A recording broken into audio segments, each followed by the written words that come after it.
आज हमारा जो टॉपिक है वो किसके बेस पर है?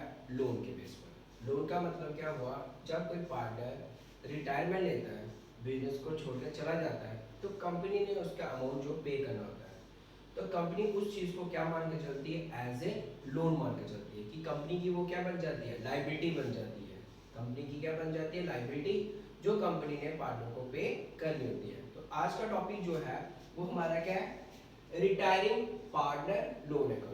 कि अगर आपने पार्टनर को लोन प्रोवाइड करना है, किस तरह से लोन प्रोवाइड करना है, कैसे देना है, रेट ऑफ इंटरेस्ट कैसे निकालते हैं, कैसे इंटरेस्ट चार्ज करते हैं, आज हम आपको वही चीज़ आपको यहाँ पर सिखाएंगे। अब देखो ध्यान से, when the continuing partner pay amount to the outgoing partner on installment basis over a period of time। जो पार्टनर वर्क कर रहे होते हैं, रिमेनिंग पार्टनर कौन हो गए? कंटिन्यूइंग पार्टनर हो गए। अब उन्होंने पैसा पे करना है, किसका पे करना है? रिटायर पार्टनर का करना है। रिटायर पार्टनर कौन सा हुआ बच्चे? आउटगोइंग पार्टनर हुआ। जो पैसा आपने पे करना है वो कैसे करना है? इंस्टॉलमेंट बेसिस पर करना है, over a period of time, जितना उसको टाइम लगेगा लोन को कंप्लीट होने में। अगर आपने सपोज करो 30,000 रुपीज उसके देने हैं, तो आप एवरी ईयर उसको 10,000 उसको दे दो। इसका मतलब आप जो अमाउंट है, कंपनी जो अमाउंट पे करेगी, जो कंपनी को पे किसको करेगी? रिटायरमेंट को देगी, तो कितना टाइम लगाएगी? 3 इयर्स। कितना टाइम लगाएगी? 3 इयर्स। तभी मैंने यहाँ पर क्या लिखा? Over a period of time, then retiring partner loan account is prepared. फिर हम क्या बनाते हैं? रिटायरिंग पार्टनर लोन अकाउंट बनाया जाता है। अब वही चीज हमने यहाँ पर सीखनी है कि किस तरह से जो पार्टनर रिटायरमेंट लेता है उसका अकाउंट जो है कैसे मेंटेन किया जाता है, वही चीज आज आपको बताएंगे। सबसे पहले देखो ध्यान से, when the amount of partner loan is due. सबसे पहले क्या आता है कि पार्टनर का लोन जो है ड्यू हुआ, कि यानी कि आपने उसका कितना पैसा देना है। तो इसके लिए आप क्या बनाते हो? जो पार्टनर रिटायरमेंट लेता है उसका अकाउंट मेंटेन करते हो, उसको उसका कैपिटल कितना देना है, उसको प्रॉफिट में से शेयर देना है, उसको गुडविल में से शेयर देना है, रिजर्व प्रॉफिट में से शेयर देना है। जितना भी उसका टोटल करके जितना भी उसका अमाउंट बन जाता है, that is the amount due. उसको अमाउंट ड्यू बोलते हैं कि इतना पैसा हमने उसको देना है। अब जो पैसा हमने देना है उसको ट्रांसफर किस में किया जाता है? लोन अकाउंट में ट्रांसफर किया जाता है। हमने पहले क्या बनाया? Partner capital account. जब पार्टनर कैपिटल अकाउंट हमारा मेंटेन हो जाता है, उसके बाद वो पैसा जो होता है वो हम ट्रांसफर किस में करते हैं? लोन अकाउंट में ट्रांसफर कर देते हैं। तो एंट्री क्या बनती है? Retiring partner capital account Dr to retired partner loan account. जितना भी पैसा रिटायरिंग पार्टनर का था उसको सारा का सारा ट्रांसफर किस में कर दिया बच्चों? हमने लोन में ट्रांसफर कर दिया। अब बात आती है when the amount of interest on instalment basis. अब आपने इंस्टॉलमेंट देनी है, क्योंकि आप लोन जो उसका दोगे ऑन स्पॉट पूरा पैसा तो दोगे नहीं। आप जो भी लोन पे करोगे धीरे धीरे लोन पे करते रहोगे। जो इंस्टॉलमेंट आपकी बनेगी उस पर आपने कंपनी ने क्या करना है या फर्म ने क्या पे करना है? इंटरेस्ट पे करना है। तो वो इंटरेस्ट होगा वो फर्म के लिए क्या होगा? लॉस होगा। इससे लॉस कहाँ आएगा? डेबिट साइड आएगा। तो क्या एंट्री आएगी? Interest account D R debit all expenses and losses. अभी इंटरेस्ट हमारा ड्यू है, अभी हमने इंटरेस्ट पे करना अभी किया नहीं है, इसलिए यहाँ पर मनी की बात नहीं होगी। तो एंट्री क्या आएगी? Interest account Dr to partners loan account. तो ये हमारी पेमेंट होगी, और पेमेंट कहाँ आएगी बच्चे? क्रेडिट साइड हमारी पेमेंट आएगी। ये थी इसकी सेकंड एंट्री आएगी। Number third, when the amount of instalment is paid. अब आपने उसकी क्या की? इंस्टॉलमेंट पे की। जब आप इंस्टॉलमेंट पे करोगे तो फर्म से पैसा जाएगा, हमसे पैसा जाएगा, क्रेडिट बट गोज आउट। तो रिटायरिंग पार्टनर उसको क्या करेगा? रिसीव करेगा। तो retiring partner loan account Dr to bank account. इस केस में रिटायरिंग पार्टनर लोन जो है कौन सा अकाउंट बन जाएगा? पर्सनल अकाउंट बन जाएगा। डेबिट द रिसीवर, और बैंक अकाउंट बनेगा पेमेंट, तो क्रेडिट बट गोज आउट। तो बच्चों ये तीन एंट्री जो होगी पास होगी। सबसे पहले उसका अमाउंट जो निकालोगे उसे लोन में ट्रांसफर करोगे, फिर जब इंस्टॉलमेंट पे करोगे उस पर इंटरेस्ट चार्ज करोगे, इंटरेस्ट चार्ज करने के बाद फिर आप इंस्टॉलमेंट जो है वो पे करोगे। अब इसके अंदर तीन अल्टरनेटिव केसेस आ जाते हैं, ठीक है।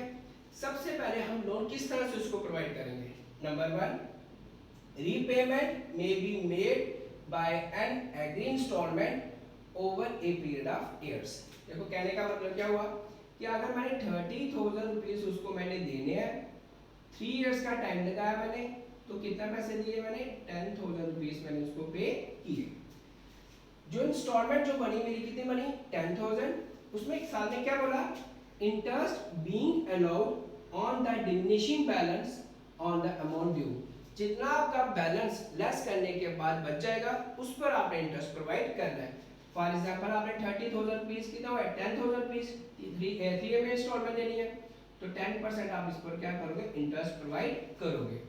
तो आपने फर्स्ट ईयर में 10,000 रुपीज दिए, सेकंड में भी कितने दिए 10,000 रुपीज दिए, और थर्ड ईयर में भी कितने पे किए आपने 10,000 रुपीज जो है वो पे किए। लेकिन 10,000 10,000 10,000 कितनी बार इंस्टॉलमेंट दी आपने बच्चों 3 टाइम्स दी, तो ये आपका इंस्टॉलमेंट अमाउंट बन गया। लेकिन यहाँ पर जो उसने बोला इंटरेस्ट जो चार्ज करना है वो किस पर करना है डिमिनिशिंग बैलेंस पर करना है।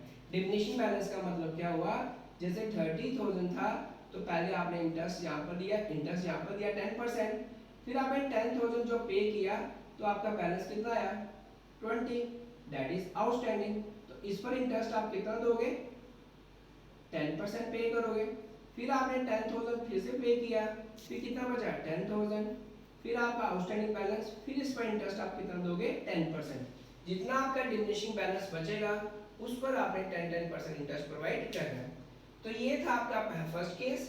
फिर आता है second case, interest sorry the amount due may be record as the loan, जितना भी अमाउंट ड्यू होगा जिसको आपने क्या मान के चले it is a loan to the firm to carry the right to एडर a fix rate of interest. या तो आप उसको प्रोवाइड क्या करो फिक्स रेट ऑफ इंटरेस्ट कि एवरी ईयर हमने इतना पैसा उसको देना ही देना है, या फिर आप क्या करोगे शेयर ऑफ प्रॉफिट, जितना भी आपका प्रॉफिट में से शेयर आएगा उतना अमाउंट आपने क्या करना है उसका शेयर जितना भी लोन होगा उतना आपने पे कर देना है। प्रॉफिट आया उसमें से देखा लोन का कितना अमाउंट बनता है उसमें से आपने उसको डिडक्ट कर देना है एज पर सेक्शन 37 में जो लिखा जाएगा। लास्ट पॉइंट में आता है एन्युटी, यानी कि फिक्स अमाउंट आपने डिसाइड करना है जो आपने पे किसको करना है रिटायर्ड पार्टनर को पे करना है। फॉर ए लाइफ का मतलब हुआ जितनी देर वो रहेगा आपने उसका लोन जो है पे करना है। फॉर एग्जांपल आपने 30,000 रुपीस आपने पे करना है, आपने उसको बोला कि मैं एवरी ईयर आपको कितने पैसे दूंगा 500 रुपीस मैं आपको एवरी ईयर दूंगा, तो अब इसका मतलब कितनी देर उसको पैसे दोगे, कैंसिल किया तो ये बड़ा कितना बचे 6